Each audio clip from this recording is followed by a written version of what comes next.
चलिए दोस्तों, मैं सचिन मित्तल आप सभी लोगों का हार्दिक स्वागत करता हूं अपने YouTube channel GS with Sachin Mittal पर। जैसा कि बच्चों आप सभी लोग जानते हैं कि मैंने लक्ष्मीकांत पुस्तक पर आधारित भारतीय संविधान की एक विस्तृत श्रृंखला प्रारंभ की है और उसके लिए बेटा मैं एक नया चैप्टर लेकर आया था कल, मूल अधिकार। मूल अधिकार मैंने आप लोगों को बताया था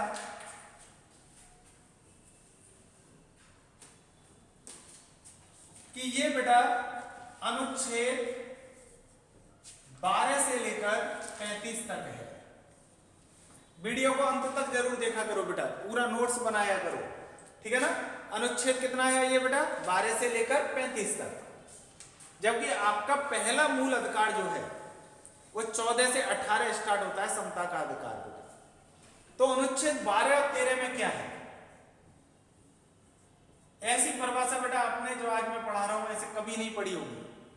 बस टीचर ये पढ़ा के छोड़ देता है कि अनुच्छेद 12 में है साहब राज्य की परिभाषा।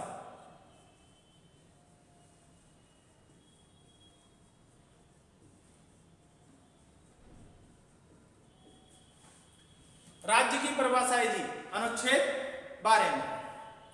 लेकिन ये परिभाषा क्यों है, किस लिए है, क्या है इस परिभाषा में, ऐसा कुछ नहीं बताता। बस कह देता है लिख लो साहब अनुच्छेद 12, ठीक है, राज्य की परिभाषा। समझिएगा, ये जो मूल अधिकार हैं ये दिए गए हैं किसको बेटा? नागरिक को। और नागरिक को किसके विरुद्ध दिए गए हैं बेटा? राज्य के विरुद्ध। कि यदि राज्य कोई मूल अधिकार का उल्लंघन करे,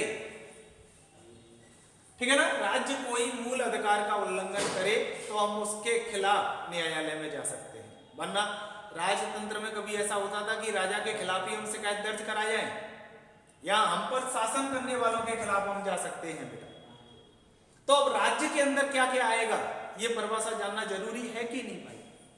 वरना हमें पता ही नहीं हो कि कौन हमारे मूल अधिकारों का उल्लंघन कर गया और हमें पता ही नहीं कि वो राज्य में आता है कि नहीं आता है।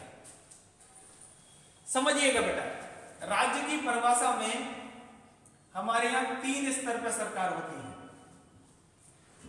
एक होती है केंद्र, एक होती है राज्य और एक होता है बेटा स्थानीय प्रशासन।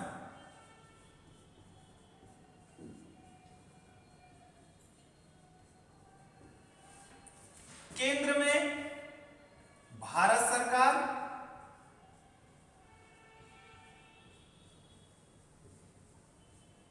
प्लस संसद। राज्य में बेटा, राज्य में राज्य सरकार,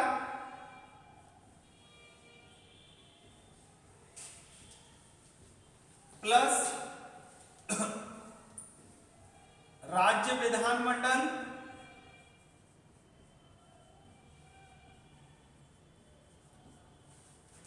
स्थानीय प्रशासन में देखो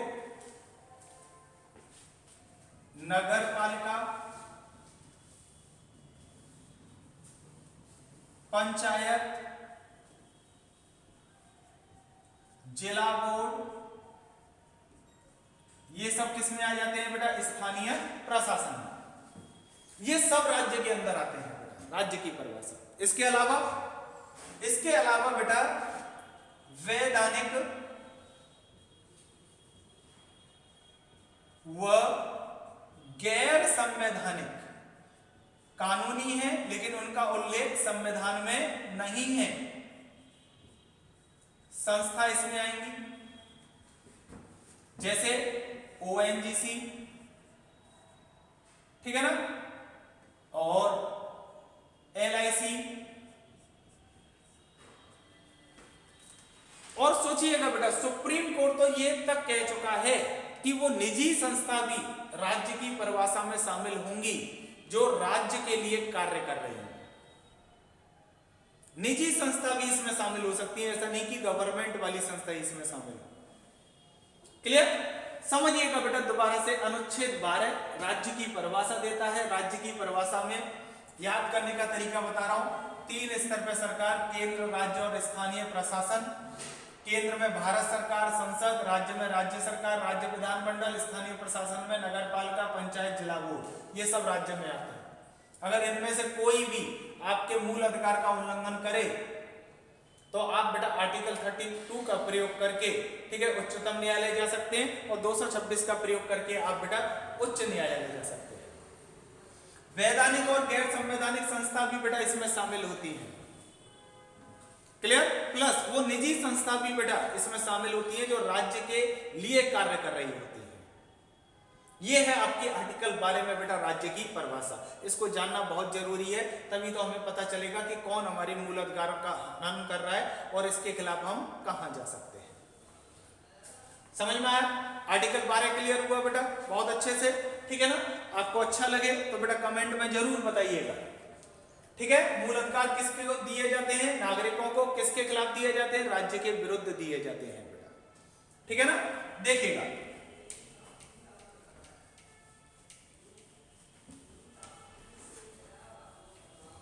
लोग बाग बेटा 12 और 13 को छोड़ देते हैं, जबकि ये बहुत महत्वपूर्ण अनुच्छेद है।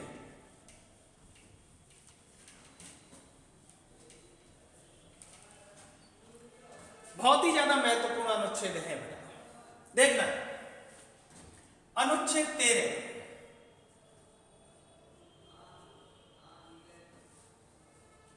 क्या कहता है?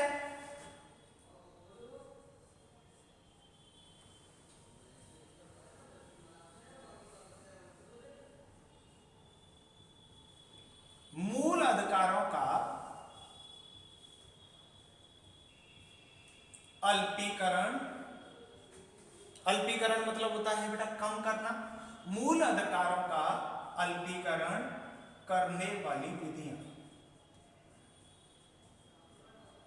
इसके बारे में बताता है बेटा। मूल अधिकारों का अल्पीकरण करने वाली विधियां, अनुच्छेद 13 कैसे?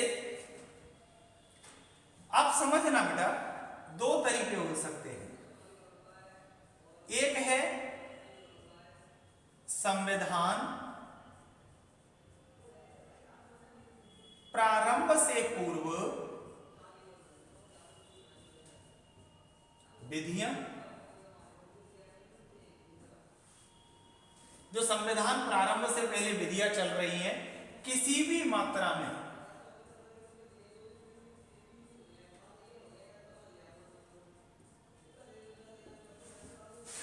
मूल अधिकार का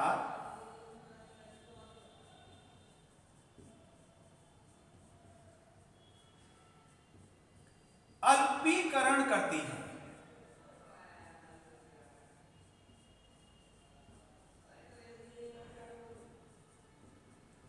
तो वे विधियां उस मात्रा तक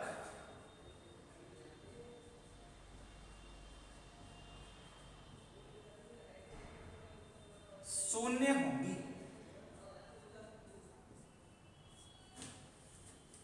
यानी कि अगर कोई भी विधि जो संविधान प्रारंभ से पहले की चली आ रही है वो किसी भी तरीके से हमारे मूल अधिकार को प्रभावित करती है, तो उस विधि का कोई भी प्रयोग नहीं होगा। वो विधि क्या हो जाएगी? जीरो हो जाएगी, खत्म हो जाएगी, समाप्त हो जाएगी वो विधि। समझ में आया?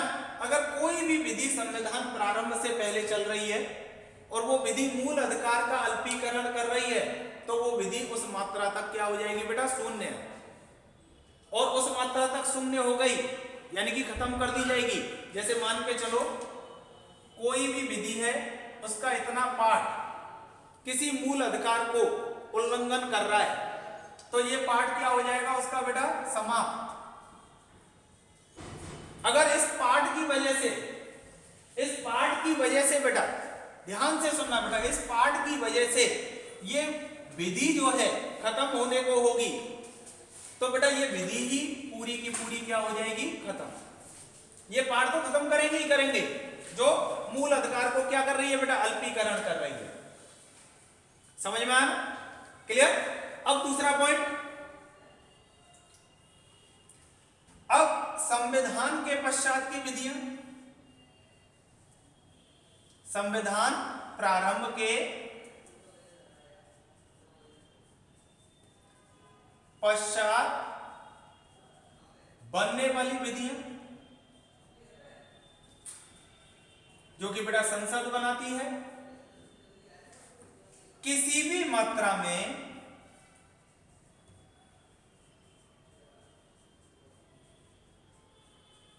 मूल अधिकार का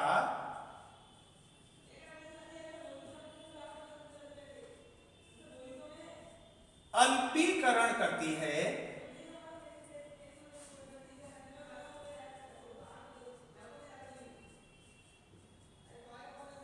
तो वे विधियां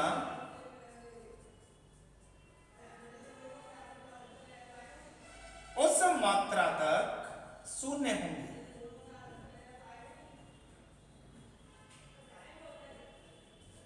यानी कि बेटा एक पॉइंट में आप क्या पढ़े, एक पॉइंट में ये पढ़े संविधान प्रारंभ से पहले की विधियां, और एक पॉइंट में क्या पढ़ रहे हैं, संविधान प्रारंभ के बाद बनने वाली विधियां। यानी कि न तो संविधान से पहले की कोई विधि मूल अधिकारों को अल्पीकरण कर सकती है, न संविधान बनने के बाद कोई भी विधि ऐसी बनाई जा सकती है जो मूल अधिकारों का अल्पीकरण करे। यही तो बेटा सुरक्षा है हमारे मूल अधिकारों की। क्लियर? बताइए बेटा 12 और 13 अनुच्छेद समझ में आया कि नहीं? लोग बाकी से छोड़ देते हैं कि ये महत्वपूर्ण नहीं है भैया, आपके मूल अधिकार तो 14 से स्टार्ट होते हैं। नहीं, आपको ऐसा नहीं करना बेटा, यही तो पावर है किसकी बेटा, मूल अधिकारों की। आप छोड़ कैसे सकते हैं? क्लियर? तो बेटा आज की वीडियो में मैं बस इतना ही रखूंगा। कल आपको बेटा एक एक मूल अधिकार खत्म कराऊंगा, ठीक है ना? कल हम पढ़ेंगे बेटा समता का अधिकार, अनुच्छेद 14 से लेकर 18 तक। क्लियर? आज के लिए बेटा इतना ही। आप सभी लोगों का बहुत बहुत आभार।